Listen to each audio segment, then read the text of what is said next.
Sir FIR ಈಗ ದಾಖಲು ಮಾಡಿದ್ರೆ ನೀವೇನೋ ಒಂದು ಹೇಳಿಕೆ ಕೊಟ್ರಿ, ಪಾಕಿಸ್ತಾನ ಅವ್ರ ಮನೇಲಿ ಅದನ್ನು ನಿನ್ನೆ ಟ್ವಿಟರ್ನಾಗ ಹೇಳೀನಿ ನಾನು. ಯಾಕೆ ಮನೆ ಅಂದ್ರೆ ಯಾವ್ದು ತಿಳ್ಕೊಂಡ್ರಿ? ಕಾಂಗ್ರೆಸ್ ಮನೆಯೂ ಐತಿ, ಅವ್ರ ಮನ್ಯಾಗ ಹಿಂಗೈತು ಅನ್ನೋ ನನಗೇನು ಗೊತ್ತ. ಕಾಂಗ್ರೆಸ್ ಮನ್ಯಾಗಿರೋರು ಅರ್ಧ ಪಾಕಿಸ್ತಾನ ಏಜೆಂಟ್ರು ಅದಾರ. ವಿಧಾನಸೌಧದಾಗ ಪಾಕಿಸ್ತಾನ ಪರವಾಗಿ ಘೋಷಣೆ ಕೊಟ್ಟಾಗ ಕೊಟ್ಟೇ ಇಲ್ಲ ಅಂತ ಹೇಳಿದ್ರು. ಪರಮೇಶ್ವರ್ ಹೇಳಿದ್ರು, ದಿನೇಶ್ ಗುಂಡೂರು ಹೇಳಿದ್ರು, ಖರ್ಗೆನೂ ಹೇಳಿದ್ರು, ಎಲ್ಲರೂ. FSL ನೀವೇ ಮಾಧ್ಯಮದವ್ರನ್ನೇ ಇದು 100ಕ್ಕೆ 100 ಪಾಕಿಸ್ತಾನ ಪರ ಘೋಷಣೆ ಕೊಟ್ಟಾರ ಅಂತೇಳಿ ನೀವೇ ಹೇಳಿದವ್ರು ಮಾಧ್ಯಮದವ್ರು, ನಾ ಅಲ್ಲ, BJP ಅಲ್ಲ.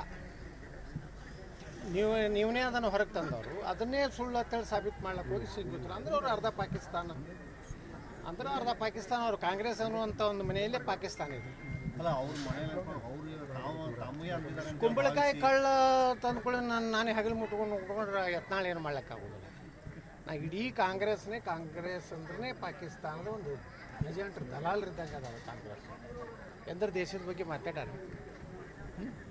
ಪಾಕಿಸ್ತಾನ ವಿರುದ್ಧ ಎಂದರು ಮಾತಾಡ. ಮಣಿಶಂಕರ ಏನು ಹೇಳ್ದ? ಮೋದಿಯವರನ್ನು ಸೋಲಿಸಲಿಕ್ಕೆ ಪಾಕಿಸ್ತಾನದವ್ರು ಸಹಾಯ ಮಾಡ್ಬೇಕಂತ ಹೇಳ್ದ. ಸೋನಿಯಾ ಗಾಂಧಿ ಏನು ಹೇಳಿದ್ರು ಪ್ರಧಾನ ಮೋದಿಯವ್ರ ಬಗ್ಗೆ? ಇವ್ರು ಯಾವುದು ಹತ್ಯಾರೆ ಅಂತ ಹೇಳಿದ್ರಲ್ಲ, ಸೌದಾಗರ್, ಮೌತ್ ಕಾ ಸೌದಾಗರ್.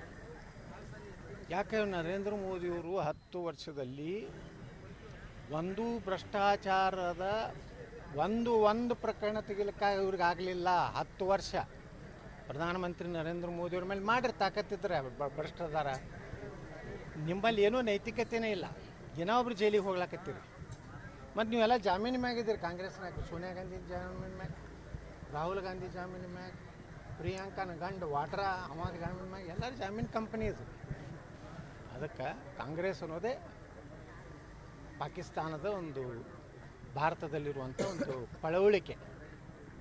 ಅಲ್ಲ, ಅವ್ರು ತಮ್ಮೇಲೆ ತಿಳ್ಕೊಂಡು ಮನೇಲಿ ನಾನು ಒಟ್ಟೆ ಪಾಲಿಟಿಕ್ಸ್ ಮಾಡೋಂಗಿಲ್ಲ, ನಾ ಪಾಲಿಟಿಕ್ಸ್ ಏನೂ ಇಲ್ಲ, ನನ್ನ ಬಗ್ಗೆ ಯತ್ನಾಳವ್ರಿಗೆ ಮಾತಾಡಿದ್ದು ಯಾಕೆ ಮಾತಾಡಿದ್ರು? ಇಲ್ಲ, ಯತ್ನಾಳೆ ಎಲ್ಲ ನಾವು ಯಾವ ಹೆಣ್ಮಕ್ಳ ಹೆಸರು ಸ್ತ್ರೀಲಿಂಗ ಪುಲ್ಲಿಂಗ ಮಾತಾಡಿವಿ ಅನ್ನೋದ್ರೊಳಗೆ ಇಲ್ಲ. ಪಾಕಿಸ್ತಾನದ ಅರ್ಧ ಪಾಕಿಸ್ತಾನ ಐತಪ್ಪ ಅವ್ರ ಮನೆ. ಅಂದ್ರೆ ಯಾರು? ಈಗ BJP ನನ್ನ ಮನೆ ಒಂದು, ನಾನು BJP ಅನ್ನುವಂಥ ನನ್ನ ಮನೆ. ಈಗ ನಾ BJP ಮನೆಯಾಗಿದ್ದೀನಿ. BJP ಮನೆಯವರೆಲ್ಲರೂ ದೇಶಭಕ್ತರು, ಹಿಂದೂಗಳು, ಸನಾತನ ಧರ್ಮ ರಕ್ಷಣೆ ಮಾಡೋರು ಅದಾರ. ಅಲ್ಲಿ ಪಾಕಿಸ್ತಾನ ಏಜೆಂಟ್ರು ಅದಾರ. ಸರಿ, ಇನ್ನೊಂದು ಪ್ರಣಾಳಿಕೆ ಬಿಡುಗಡೆ ಮಾಡಿದ್ದಾರೆ ಕಾಂಗ್ರೆಸ್. ಭಾಳ ದುರಂತ. ಕಾಂಗ್ರೆಸ್ಸಿನ ಪ್ರಣಾಳಿಕೆ ಮುಸ್ಲಿಂ ಲೀಗಿನ ಪ್ರಣಾಳಿಕೆ. ಹೆಂಗಂದ್ರೆ ಹೇಳ್ತೀನಿ, ಆರ್ಟಿಕಲ್ 370 ಕಾಶ್ಮೀರದ್ದು ತೆಗಿತೀನಿ ಅಂತ ಹೇಳ್ತಾರೆ. ಅಂದ್ರೆ ಏನಿದೆ ಅರ್ಥ?